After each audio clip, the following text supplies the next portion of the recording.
Hello friends, welcome to my channel. आज हम एक ऐसी गवर्नमेंट जॉब जो एसएससी हर साल निकलती है उसके बारे में बात करेंगे। ये वैकेंसी निकल चुकी है, कल इसका लास्ट डेट है। मैं कुछ छात्रों को नहीं पता है, इसलिए मैं फिर से वीडियो बना रहा हूँ। जिन छात्रों के पास पहुँच जाए वो फॉर्म भर सकते हैं।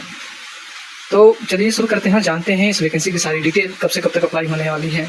तो ये जो वैकेंसी है 2 जून से स्टार्ट है और 23 जून तक लास्ट डेट है। आज मैं वीडियो बना रहा हूँ 22 जून को, यानी कल इसका लास्ट डेट है। 24 जून तक आप फीस पेमेंट कर सकते हैं। अगर अप्लाई करना चाहते हैं तो अप्लाई कर दीजिएगा। 24 जून तक फीस पेमेंट कर सकते हैं। अगर आप फॉर्म भरते हैं, आपसे अगर कोई गलती हो जाती है तो गलती के लिए एक करेक्शन डेट दी जाती है। तो करेक्शन डेट आज ही जान लें। अगर किसी ने फॉर्म भर दिया है और मेरा वीडियो देख रहा है तो करेक्शन डेट जान लीजिए कि 28 जून को और 30 जून तक। 28 को करेक्शन के लिए एसएससी की जो एसएससी फेज 13 का जो साइट है खोली जाएगी और 30 जून तक करेक्शन डेट चलेगा। उसके बाद आप करेक्शन नहीं कर सकते हैं। देखिए, एसएससी में बहुत सारी पोस्ट पे फॉर्म निकाला गया है, बहुत सारी पोस्ट पे। इसमें हर एक पोस्ट के लिए अलग अलग एज क्राइटेरिया रखा गया है। तो अगर मिनिमम की बात करें तो मिनिमम 18 साल ही रखा गया है, और मैक्सिमम की बात करें तो मैक्सिमम किसी किसी पोस्ट पर 25 ईयर मांगा गया है, किसी किसी पोस्ट पर 27 ईयर मांगा गया है, किसी पोस्ट पर 27 से भी ऊपर मांगा गया है।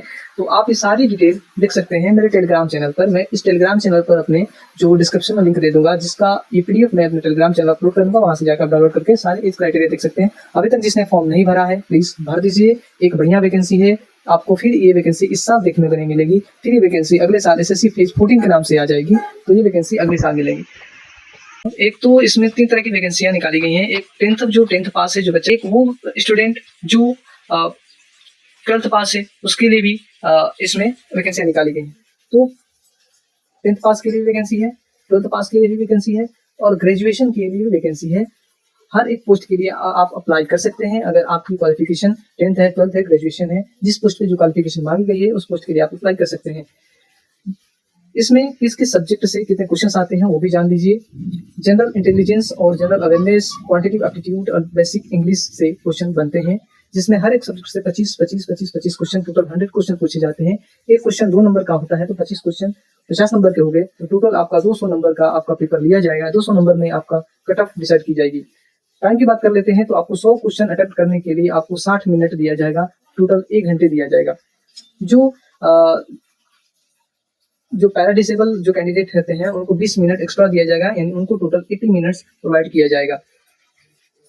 इसमें नेगेटिव मार्किंग भी रखा गया है। आप देख सकते हैं नेगेटिव मार्किंग 0.50 मार्किंग रखा गया है। अगर आप एक क्वेश्चन गलत करते हैं तो आपका इतना नंबर कट कर दिया जाएगा। बहुत सारे स्टूडेंट हैं पूछते हैं कि पेपर इंग्लिश में होगा या हिंदी में होगा, तो मैं आपको बता दूं कि पेपर हिंदी और इंग्लिश दोनों में होगा। आप जिस लैंग्वेज में प्रेफर करते हैं पेपर देना, उस लैंग्वेज को वहाँ पे सेलेक्ट कीजिएगा। पेपर के टाइम कंटिन्यू कीजिएगा, आपको उसी लैंग्वेज में पेपर मिलेगा। कुछ कुछ पोस्ट पे स्किल टेस्ट भी हैं, कुछ स्किल टेस्ट भी रखा गया है। स्किल टेस्ट पे कोई नंबर नहीं मिलेगा। आपको केवल इनको क्वालिफाई करना है और बस आगे बढ़ना है। मैं ओवरव्यू बता देता हूँ, आपको सिर्फ वही करना है। पहले आपको जाना है, अगर आप पुराने कैंडिडेट हैं तो आप लॉगिन कीजिएगा, अगर नए हैं तो आप रजिस्टर कीजिएगा।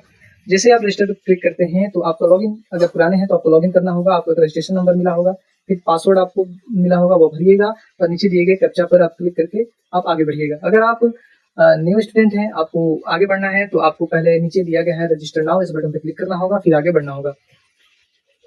अगर आप न्यू कैंडिडेट हैं, जैसे ही आप रजिस्ट्रेशन पर क्लिक करते हैं आपको 4 इन स्टेप से गुजरना होगा। ओटीआर करना होगा। आप देख रहे हैं हर जगह ओटीआर, जिसको 1 टाइम रजिस्ट्रेशन बोला जाता है, वो आपको करना होगा।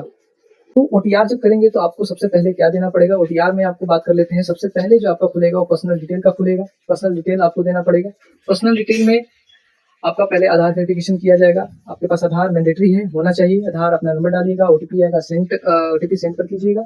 उसके बाद आपके मोबाइल नंबर पे जो आधार कार्ड से लिंक है उस पर ओटीपी जाएगा। आप वहाँ पर ओटीपी कैप्चा यहाँ पे भरिएगा, एक ऑप्शन खुलेगा, वहाँ भरिएगा और वेरीफाई कर कीजिएगा। फिर आपका अगला चरण ओपन हो जाएगा। फिर अपना यहाँ पे 10th का मार्कशीट डालिएगा, क्या 10th में नाम है वो डालिएगा। आप अगर नाम चेंज करना चाहते हैं तो यस और नो में से दोनों कर सकते हैं। चाहते हैं तो यस, नहीं चाहते हैं तो नो। नाम यहाँ वेरीफाई डबल कीजिएगा, फिर जेंडर डालिएगा, फिर डेट ऑफ बर्थ डालिएगा। फिर डेट ऑफ बर्थ एक बार और डालना है। हर चीज जो मैंडेटरी है 2 बार डालना है। फादर नेम डालना है, फादर नेम एक बार और डालना है, मदर नेम डालना है। फिर मदर नेम वेरीफाई करने के लिए फिर एक बार डालना है। फिर आपका जो 10th है वो 10th किस बोर्ड से किए हैं, एजुकेशन बोर्ड यहाँ पे सेलेक्ट करना है। और उसके बाद आपका रोल नंबर क्या है वो भरना है, किस स्टेट से किए हैं वो भरना है। आपका 10th में रोल नंबर क्या था वो भरना है। पासिंग ईयर था, किस ईयर आपने 10th पास किया, ठीक है, वो करना है। हाईएस्ट क्वालिफिकेशन क्या है वो आपको भरना है।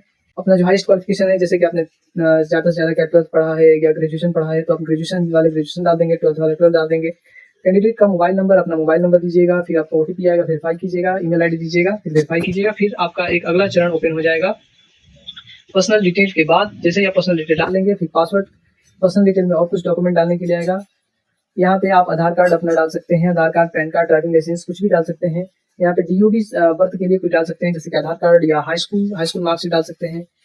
यहाँ एड्रेस प्रूफ के लिए क्या डालेंगे, आधार कार्ड या मार्कशीट, 10th का मार्कशीट डालिएगा, जो आपके पास है वो डालिएगा।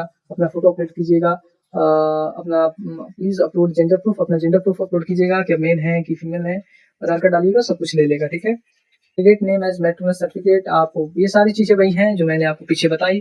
जैसे कि आप इन चरणों को भर के फिर आगे जाते हैं, देखिए यहाँ पे फिर वही मोबाइल नंबर है, ईमेल आईडी है, वही चीज़ें आप अगर पीछे भर दिए रहेंगे तो आपका ये पीछे वाले से ही भरा आएगा। फिर आगे बात कर लेते हैं। जैसे ही आप इस कैटेगरी को पार करते हैं, आपका पासवर्ड आपको एसएससी दे देगा। आपका पासवर्ड वन टाइम रजिस्ट्रेशन के लिए आपका रजिस्ट्रेशन नंबर मिल जाएगा, आप कहीं कॉपी पेस्ट को नोट करिएगा, फिर आप यहाँ पे कंटिन्यू बटन पर क्लिक कीजिएगा, फिर आपको आगे प्रोसीड किया जाएगा। जैसे ही अगले पेज पे आते हैं, आपको पासवर्ड बनाने के लिए बोला जाएगा, रजिस्ट्रेशन नंबर भरिएगा। ओल्ड पासवर्ड, पुराना पासवर्ड का मतलब है कि आपकी ईमेल आईडी पर एक पासवर्ड एसएससी मिलेगा, वहाँ वो यहाँ पर फिलअप कीजिएगा और नया पासवर्ड अपना आप बनाइएगा। फिर पासवर्ड कैसा होना चाहिए आप ये पढ़ सकते हैं। आप में कैपिटल लेटर, स्मॉल लेटर और जो सिंबल चेंज होते हैं, स्टार हो गया, हैश हो गया, ये सारी चीज़ें, वो नंबर डालना है, सारी चीज़ें मिला के एक पासवर्ड बना लीजिएगा।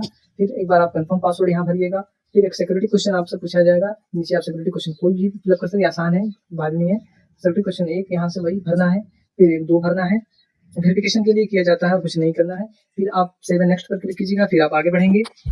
जैसे ही आप आगे बढ़ेंगे, आपका तीसरा कैटेगरी खुलेगा जिसमें आपको एडिशनल डिटेल्स डालनी होती है। एडिशनल डिटेल्स में आप किस कैटेगरी से हैं, डब्ल्यूएस, ओबीसी, एससी, एसटी, वो आपको डालना है। फिर एक बार और आपको डालना है, नेशनलिटी डालना है, आप इंडिया से हैं, नेपाल से हैं, भूटान से, कहाँ से, वो आप यहाँ पर डालिएगा। अपने एक बॉडी का आइडेंटिफिकेशन डालिएगा, जैसे कोई बॉडी पे कोई सिंबल उम्बल है वहाँ पे डाल दीजिएगा, कहाँ है सिंबल बता दीजिएगा। आप डिसेबिलिटीज हैं, मतलब आप कहीं आप क्या कहते हैं विकलांगता से करते हैं तो यस कीजिएगा, अगर विकलांग नहीं है तो नो कीजिएगा और आप आगे बढ़िएगा। फिर आपके लिए नहीं खुलेगा वो सारी चीज़ें। यहाँ पर अपना एड्रेस भरिएगा और स्टेट सेलेक्ट कीजिएगा, जिला क्या है आपका वो भरिएगा। आपका प्रेजेंट एड्रेस क्या है, प्रेजेंट एड्रेस और मोबाइल नंबर, सारी चीज़ें अगर आपकी सेम है तो सेम एज कर दीजिएगा, सारी नीचे फिलअप हो जाएंगी। जैसे आप ये कर लेंगे, फिर आप 7 नेक्स्ट पे आगे बढ़िएगा।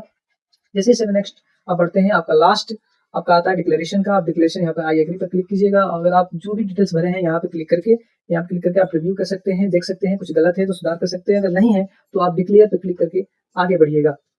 जैसे ही आगे बढ़ेंगे, आपके यहाँ पर वन टाइम रजिस्ट्रेशन पूरा हो जाता है। इसके बाद आपको वन टाइम रजिस्ट्रेशन में कुछ नहीं करना होता है। फिर एसएससी की तरफ से जो भी वैकेंसी निकाले जाएंगे वो आराम से आप भर सकते हैं। अब कहेंगे तो मैं अगला वीडियो उस फॉर्म पे बना दूंगा कि आपको किस तरह एसएससी फेज 13 का फॉर्म भरना है, सारी चीज़ें मैं बता दूंगा, बना दूंगा।